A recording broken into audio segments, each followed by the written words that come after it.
leadership, hope, patriotism, and pride. It's a place where people of all cultures and creeds live, work, and raise their families together. It's a place full of opportunity. Unfortunately, under Republican control, Texas is going backward. That trend is coming to an end. It's time for a new vision in Texas.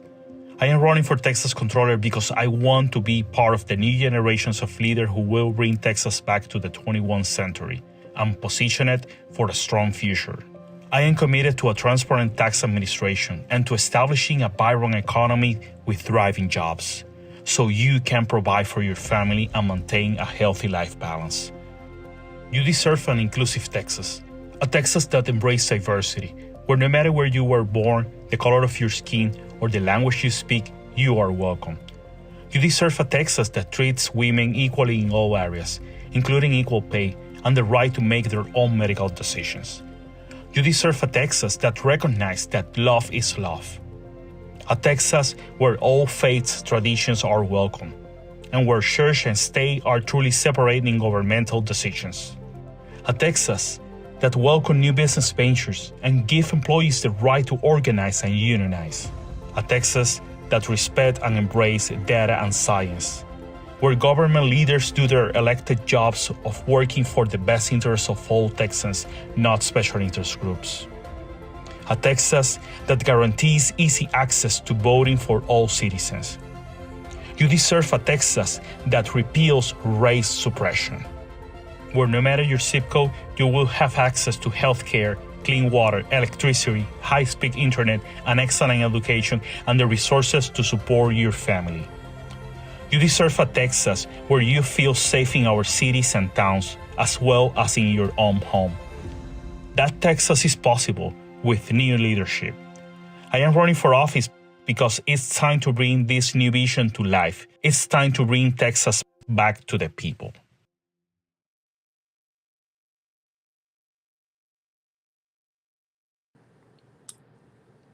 Hi, everybody. It is me, Michelle, at Living Blue in Texas. Today is our first day where we are simultaneously casting on Living Blue in Texas as well as the Texas Minds Network. Today I am with Dennis Sherrard. Dennis is running for House District 94, which is Mid-Cities, Arlington. It's in Tarrant County. Dennis is invested in Tarrant County. I'm invested in Tarrant County. So I wanted to invite Dennis on and have a discussion about some of the things that we know have been going on within Tarrant County. So Dennis, Tarrant County is the third most populous county in Texas. But Republicans think it's theirs. Are they wrong about that? Well, yes, they are. And first of all, it's good to be with you, Michelle, and hello, everybody. Tarrant County is the third largest, and it's growing very rapidly. We're actually the fastest growing region in Tarrant County. Is one of the fastest growing counties in the state of Texas. We have hundreds of thousands of people coming in, and it is rapidly not Republican.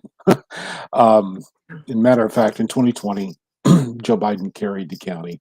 There's a few thousand votes, but it's been a trend that's been reflected for the last few election cycles. More and more progressive people are moving into the area, and it's not what it used to be in terms of being as crimson red as it was.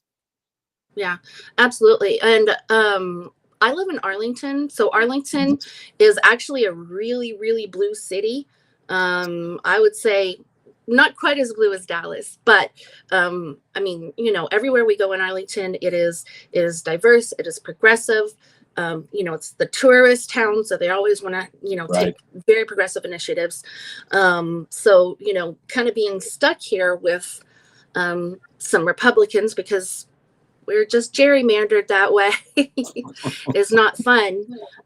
So the Republican that you are going up against is Tony Tinderholt. That's correct. Mm-hmm. Tony Tinderholt, as a matter of fact, only lives a couple of miles from me. Oh.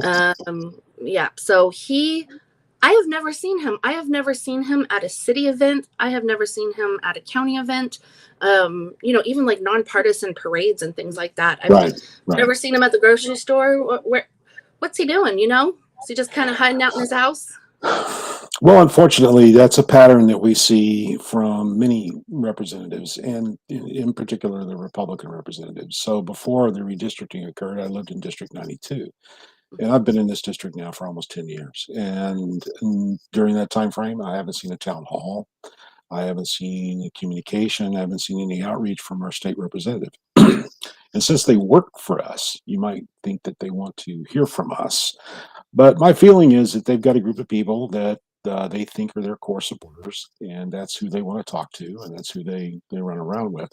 So yeah, I think many of these people, Tony, the current incumbent in what was the old District 92, Mr. Kaysen, formerly Mr. Stickland, they've all been absent without leave. And what does that mean? I think it means that they have a group of people that they listen to, and they work with, and they serve that aren't really in the district, and they've got an agenda that they want to pass, and they really don't care what the good people in Arlington have to say about this. And you're right, Arlington is a vibrant place. It's the second largest city in Tarrant County. There's almost 400,000 people there. It's got massive diversity of industry. Everybody knows it's in Texas. That's a place to come if you want to go to Six Flags or a ball game. And the University of Texas at Arlington produces some of the brightest talent that we've got in the North Texas area. So it needs to be better represented, Oh certainly. yeah, I agree. So something that Tony Tinderholt posted on his Facebook recently, and I'm going to have to read this to you because it has to do with you. He said he's ready to take on the fight against the woke Democrats in November. So I guess he's referring to you. So what does he mean by that? I don't know. You know, they are, the Republicans in particular are very fond of attaching labels.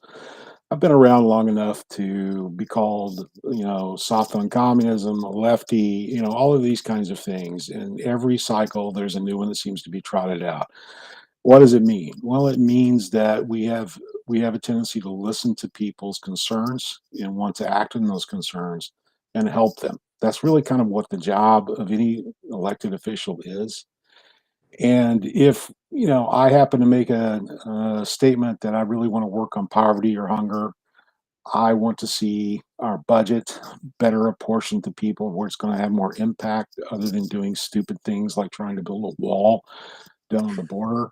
All of a sudden I'm woke. Okay, I'll take that. That's fine.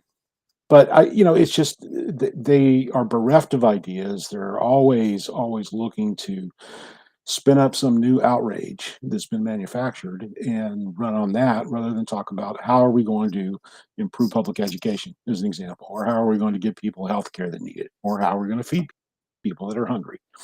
And that, again, that means I'm woke. Okay, I'm woke. I'll take it. Well, and this whole communist bit. I mean, I really feel like we're living through the third Red Scare. Like McCarthyism was over 70 years ago, but it's still communism. I mean, do you remember it ever being like this? I mean, yes, I actually do. I mean, I think this kind of stuff comes in waves, right? And what really has happened, Michelle, is that we've been living under 30, 40 years of this idea unfettered free market high capitalism is the way to go. And I am an avowed capitalist. I'm an investor, so if I'm a communist, I'm really bad at it.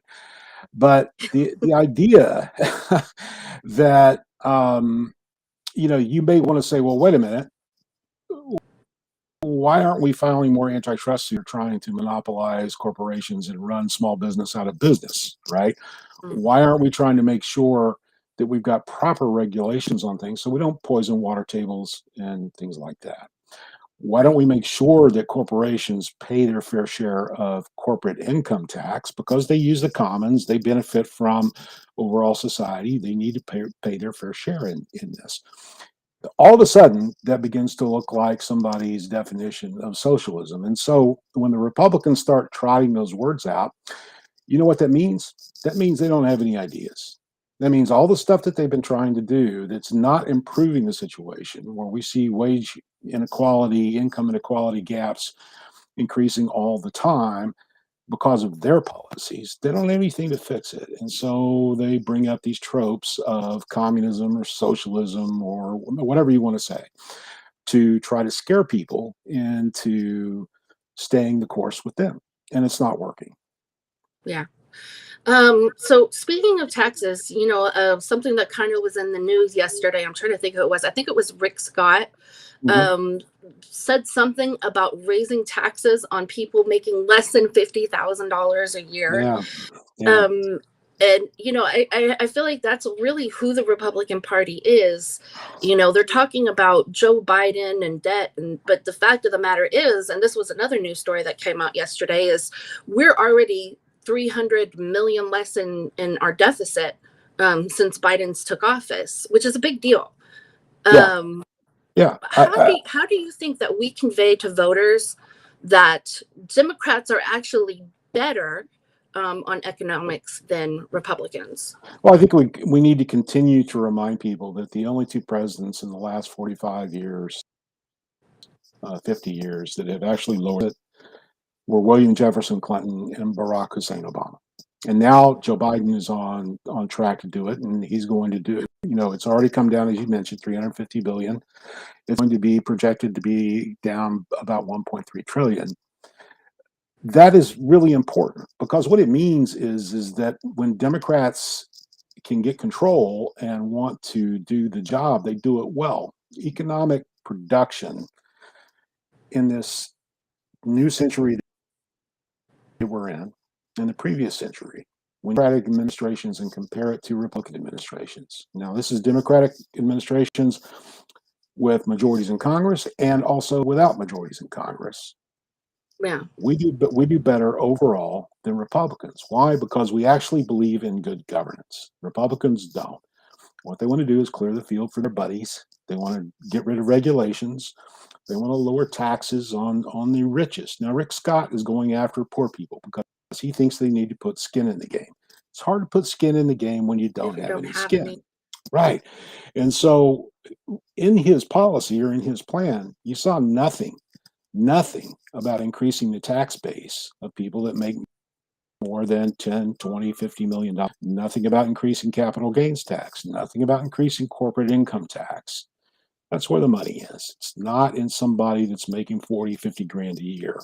And putting a burden on them, particularly in the economic circumstances we have now, is not going to fix inflation. It's just going to make life harder for those people. Yeah, absolutely. So another thing that's really, I don't know what we're going to do about this. I mean, because we have to do something. Democrats as a whole, we have to do something about messaging against critical race theory or so-called critical race theory, what Republicans are interpreting critical race theory to be. And the reason why Tony Tinderholt last month, your opponent now, said that he wanted to spearhead Dan Patrick's agenda to ban critical race theory from higher education. He said he'll sponsor that bill. Yeah. Then you have Greg Abbott. So as a Tarrant County Democrat, I'm a Tarrant County Democrat. Greg Abbott said some pretty awful things about Tarrant County Democrats while he was here at the Fort Worth Zoo doing a campaign speech. I actually have clips from that, and I'm going to show that right now. Okay. Okay. Something. We are going to destroy the Democrats in Tarrant County. We have radical leftists who do not love America the way that you love America. President Trump, by the way, who has endorsed my campaign, Beto himself has...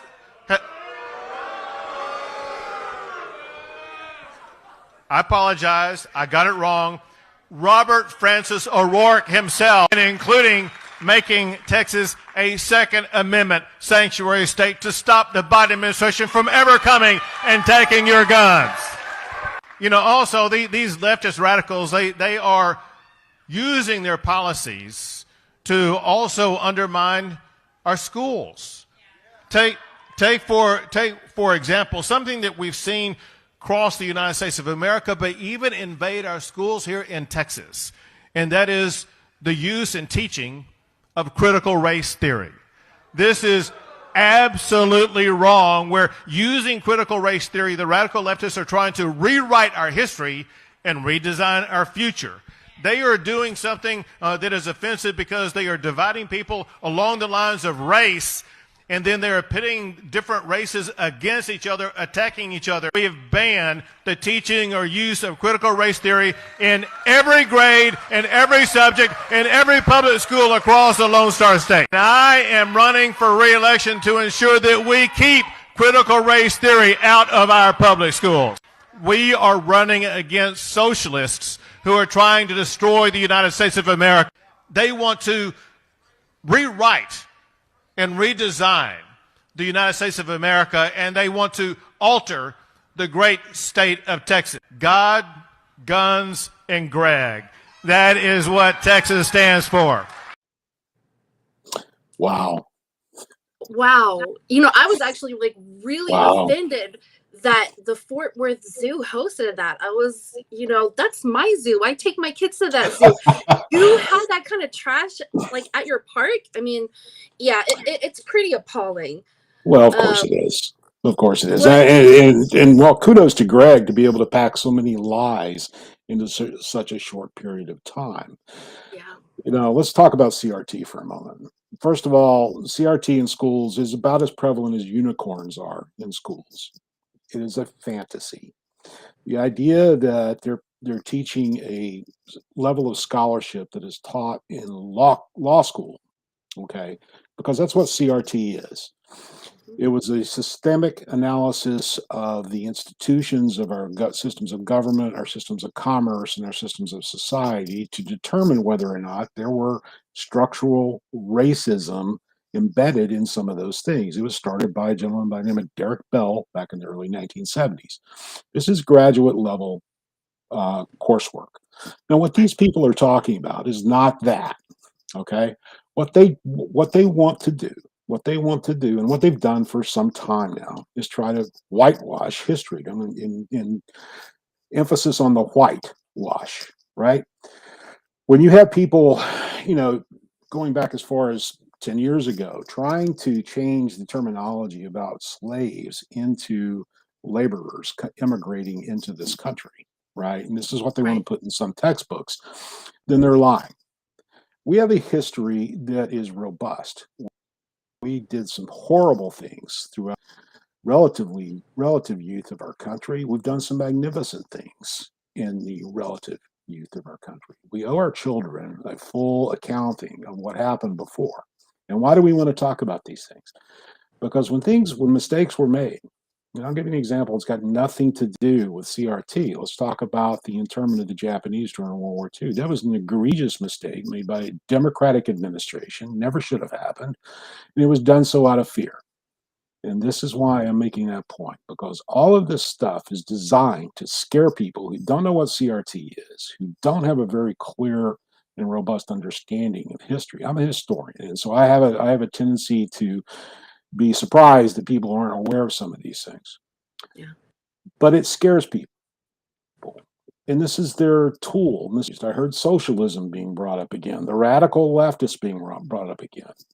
And this is all utter nonsense. It's a pack of lies, and Greg Abbott should be ashamed of himself. He should. He's an adult. He knows better. He's not a stupid man. What he's doing is manipulating and demagoguing these issues to try to scare people into voting for him, because that'll keep the big bad socialists like me out of the way. Well, of course, it's utter nonsense. So what should we do? What we should be doing is being honest with people and saying, yeah, there's some things that we're not all proud of. That doesn't mean you should be ashamed. You should be ashamed of what people did 200 years ago. And here's the important part. Nobody should be ashamed of what their ancestors did. They're not responsible for them because we weren't here. Where you should start to be ashamed is that if you ignore or you deny that anything bad like that happened before, and you don't make sure that it never happens again. If you sit on your hands, Dr. King talked about the appalling silence of good people, right? This is what I'm talking about. If you ignore these things, you deny them, you don't give them a full accounting, then you're perpetuating these kinds of things. And we don't want this to happen to our kids. Everybody I know wants their kids to have a better life. And the way we have a better life is we understand what happened and we don't make those same mistakes going forward. But the Republicans love this because it scares people, it gets them angry. That means dollars come into their campaign coffers and voters show up at the voting booths. And we just got to push back against it because it's all a bunch of lies. And I think it's dangerous to our country. He talks about dividing, that the Democrats are dividing. I haven't seen any more divisive language than that coming from a Democrat. Yeah, it's very divisive. And so in Texas, the way that Texas politics are, Greg Abbott is, kind of it. So, the campaign donations, he does a lot of kind of trickle down to down ballot candidates with money, with endorsements, with, event participation. So whatever he is saying, or whatever language he's using is what we're going to hear around this state. Sure. So another person in Tarrant County, Matt Krause, who is running for the district attorney. This person, in my opinion, has absolutely no place being a district attorney in a county as diverse as Tarrant County. He wrote a list of 850 books, and now all across Texas, we're banning books. Yeah. We've got I think in Round Rock, they wanted to ban Michelle Obama's biography, calling it critical race theory. You saw what Ted Cruz did to our new SCOTUS the other day on TV. It's just CRT. Oh, I'm so sick of hearing about it. But the Republicans are just running with it. Do you think that as a party, do you think as the state party, local party, national party, are we doing enough to fight back against that narrative? Well, I think we are. We need to be more aggressive about it, right, and call it what it is, which is lies. And we can't sugarcoat this and say, well, they're taking it out of context. No, they're lying about this. Yeah. So, I from my perspective, and I know in talking with people at Tarrant County Democratic Party and talking to people that are vying for the state party, the attitude is bring it on, because we've got the truth on our side. And once again, the reason that they're doing this is because that they want to invoke a level of fear. They know that their policies aren't popular. They see polling all the time. The bills that they sign off, this absurd abortion bill, the permitless carry bill, that doesn't garner popular support. So the general population of Texas says, no, that's the wrong thing to do. And so what do they got to do? They've got to try to back up, find a boogeyman, scare the crap out of everybody so that they'll come out and keep them in power. So they can go pass more ridiculous legislation. Meanwhile, we don't fix a grid. Meanwhile, we don't do anything about gun violence, but we just perpetuate this kind of nonsense. So we have to grab this issue by the throat and shake it to the point to where it says, look, have an honest accounting about these kinds of things. What you're saying is wrong, and what you're saying is dishonest, and stop it. The people of Texas deserve better. Yeah, I agree. So let's talk about some of the Tarrant County races, because I am so excited for some of these things going on. So first of all, Jeff Kaysen is out. Yes. Goodbye, Kaysen. We don't like you that much anyway. And so Solomon Bohanji, is that how you say his name? Salman Bojani. Bojani. I sat next to him at the county conference. I should know how to say his name, right? Yeah. But no, I did get to meet him. I got to talk to him. He is fantastic. I mean, he has a lot of great ideas. I mean, he is pretty much a shoo-in, knock on wood. So, in Tarrant County, that would give us him, Chris Turner, Ramon Romero, and Nicole Collier. We'd have 4. oh, So, in Arlington, yeah. In yeah. Arlington, I meant. Yeah. So Nicole Collier, she's kind of in Fort Worth, I think. Yeah. I thought you meant Tarrant County, but you're right. Yeah. I'm in Arlington. So if you win, we will have no Republican representation in the Texas House. That is really exciting for Arlington I'd like to try that out for a while and see what we could do with that, right? Yeah. I think the energy and enthusiasm that I saw in the convention was inspiring. The other thing I took away from there that I really enjoyed seeing was all the young people. There were a lot of young people there. They're beginning to come out more and more and get more active, and we've seen this start to kind of transpire since the 2018 cycle. So I'm very encouraged because we have kids graduating every year that are coming into adulthood and coming into their political lives and so on, and they're starting to make some decisions. And most of them are saying, you know what, don't like the way things have been going. We want to see some change, and they kind of track with us, and I'm very encouraged by that. So I think we have, as you mentioned, some great candidates. Salman is a dynamic and bright guy. He will do a great job as a representative for District 92, and if we can get him some reinforcements in there and get this legislature flipped, we can start to turn around some of the mess the Republicans have made for the last 20 years. Do you think that Democrats can flip the House this year? Well, I'm hopeful. I'm optimistic based on the people that I've talked to. We have, like I said, a group of great candidates out running. Since 2016, the presidential election in 2016, I've gotten out of the prediction business. But I think I think a lot of people should be out of it as well. But I think that like I said, the energy, the enthusiasm, the fact that we've got such dynamic people out there talking about real issues and coming up and discussing actually solving problems rather than just blaming somebody else for them, is encouraging. And so I'm hopeful, irrespective of whether we do flip the House or not, we're on a path, I believe. The demographics are with us. I think that the people's attitudes are with us.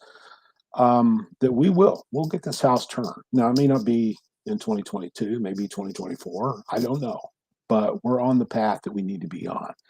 And what I just want to do while we're talking about this, Michelle, is just give a shout out to all of the people out there that have worked so hard in 2018, 2020, in this current election, that are tired and getting exhausted, and they don't, seizing victory, right around the corner, all this kind of stuff. Don't get discouraged. Don't despair, because what you're doing is setting the table for us to eventually get this legislature turned and start helping Texans overall.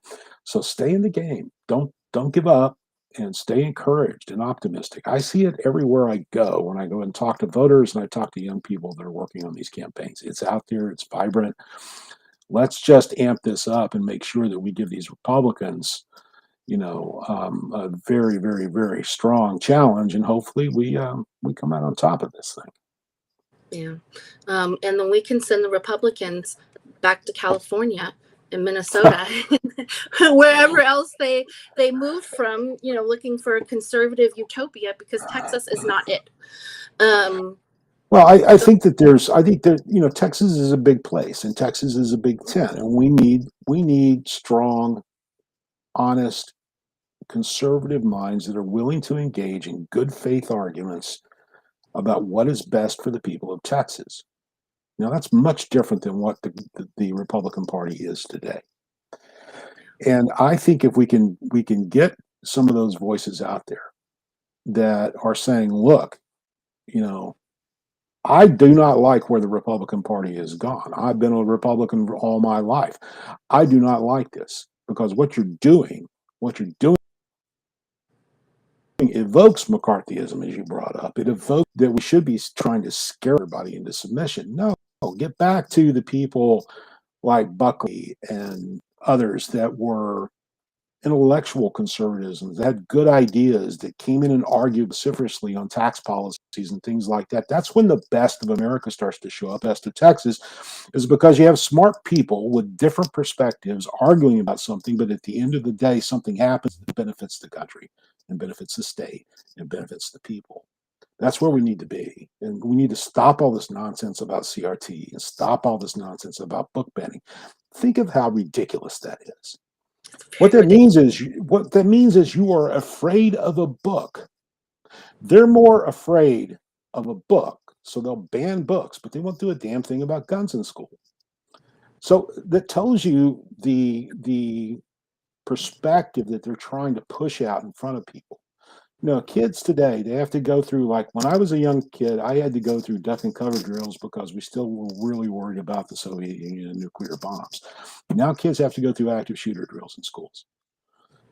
That's something that's with them forever. It's a traumatizing event when they have to get trained to do that. Now, should they be? Yeah, they need to be right now because we have a violent society that is not being controlled by any kind of substantive gun policy to reduce gun violence. And guns get in people's hands that shouldn't have them. And so, yeah, it's necessary to protect these children and have them see, what happens when these kinds of things occur. Yeah. Go to the steps of trying to ban books, or you'll write legislation that keeps some girl, because she's a trans girl, from playing soccer, but you won't do anything about protecting kids in schools from gun violence. Your priorities are off base. And what you're trying to do is scare people, and you shouldn't be doing that. So come on. Get back to reality. Let's focus on the things that matter. Let's reduce gun violence. Let's get people fed. Let's get them health care. Texas is a great place. We need to be the best. We need to be the role model for this country and not be the laughingstock that we've been for the last 25 years. Absolutely. God, I don't know even how to top what you just said. That was great. So I do want to run through a couple more of these Tarrant County races, just, Sure. real quick. I want to talk about them. And I swear to God, this is the last time I'm bringing up CRT. Okay. But for our county judge, on the Democratic side, we have Deborah Peeples. Yay, Deborah. Let's go, Deborah. But on the Republican side, we have this guy named Tim O'Hare. And I don't know why, but in the mornings, when my husband is getting ready for work, he puts on Fox 4 News. Okay. I don't know why. So I go out the other morning, or I guess it was right before the primary. I go out. What's on the TV? It's Tim O'Hare talking about Betsy Price, who he won against in his primary, and about how she's so woke and critical race theory, and the same old song and dance that every other Republican is doing. But I mean, it really feels, not like just like a dog whistle. It feels like a bullhorn, It is. It is. And do you think that there are enough Democratic voters that are seeing these Republican, messaging, understanding what it means, and are willing to go to the polls in November against it? Well, I believe there are. We need to talk to them. We need to contact them. And the service that you're providing with this network that you've got, the communications vehicle that you have, is going a long way to helping those ends. And so anytime we have an opportunity to discuss these things, we should take it. With Mr. O'Hare, he's running to be a county judge. That has absolutely nothing to do with the education system in Tarrant County. It has absolutely nothing to do with the education system in the state. Now, is he entitled to an opinion? Sure, everybody is. But once again, we're talking about this trope, this boogeyman, that he probably couldn't really define what CRT is if you asked him to do so, but he knows it sounds really cool and it sounds really scary, and maybe I can get somebody to go vote if I label somebody as a CRT advocate. Well, he's just hurting. He's hurting the people of Tarrant County. He's hurting them, right? Because he's putting a wedge in between them, and in particular against Deborah Peeples, right? Now, Deborah is a dynamic woman. We've seen her for years. Tarrant County Democratic Party. She's an activist. She gets out on the street and she goes and talks to people that have problems and helps them out. I adore her. I think she would be a fabulous county judge for Tarrant County.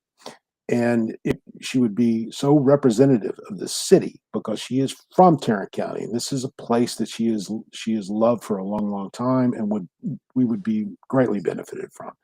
Mr. O'Hare needs to stay in his lane, basically. If he's talking about CRT, he's not talking about county issues. Yeah, absolutely. Another race in Tarrant County I'm looking forward to. I have to mention it because I am wearing, I don't know if you can see, I am wearing her shirt, Gwen Quinn. Yes. She is running for the state Senate against Kelly Hancock, who is not our favorite person either. So, but Gwen is great. I interviewed her on Living Blue in Texas a couple months back. She had a lot of really good ideas, a lot of really good positions.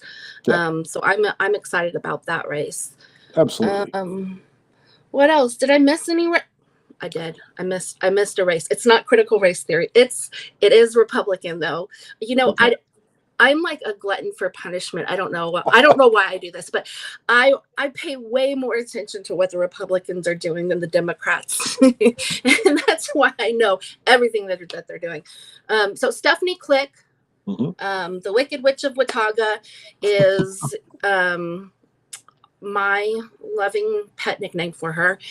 She is in a runoff with a young man named David Lowe. A few days ago, they had a debate on whether women who get an abortion should have the death penalty. Right. Basically. Right. So if you want to know what these Republicans are doing, what they're planning on doing, what kind of place will we live in if they remain in control? I mean, I think that says it all right there. Well, yeah, you know, that is so unfortunate, first of all, because it's taking this issue, which is we're talking about abortion, it's taking an issue which is traumatic for anybody involved in a situation where an abortion occurs or doesn't occur. It is the most difficult decision that a woman will probably make in her life. It is not made better by government intrusion. It's certainly not made better by some ridiculous idea that you can incentivize people not to do that because you're going to put them in prison and might execute them. So the argument is absurd to begin with. We know what will help reduce abortions in this state and in this country is empowering women and reducing poverty. Those are the two critical things that need to be addressed. And free birth control. Well, that's part of this, right? And what you mentioned, Michelle, they're not stopping there. Mike Braun, a senator from Indiana, basically kind of let slip what everybody in the Republican Party, at least that part of it, is thinking. They want to go after the Loving decision, which in 1967 was Oh yeah, I heard that. It's appalling. Yeah, they want to go after Griswold, which was the contraception decision. They want to go after Obergefell, which is same-sex marriage. And so this idea that you can be an American if you look like I do, you love like I do, you worship like I do, but boy, don't you do any of that other stuff. This is where they're going. And it's absurd. It's not American. We are a multicultural, diverse country. We're a multicultural and diverse state. We're made better by that fact. And this nonsense needs to stop. Yeah. And the way that I see it, like right now, just kind of where we are, whatever happens in 22 and especially in 24, we're either going to live in an amazing future where we've got flying cars and healthcare and, everybody's living to 200 and healthy, or we're going to bring about the apocalypse.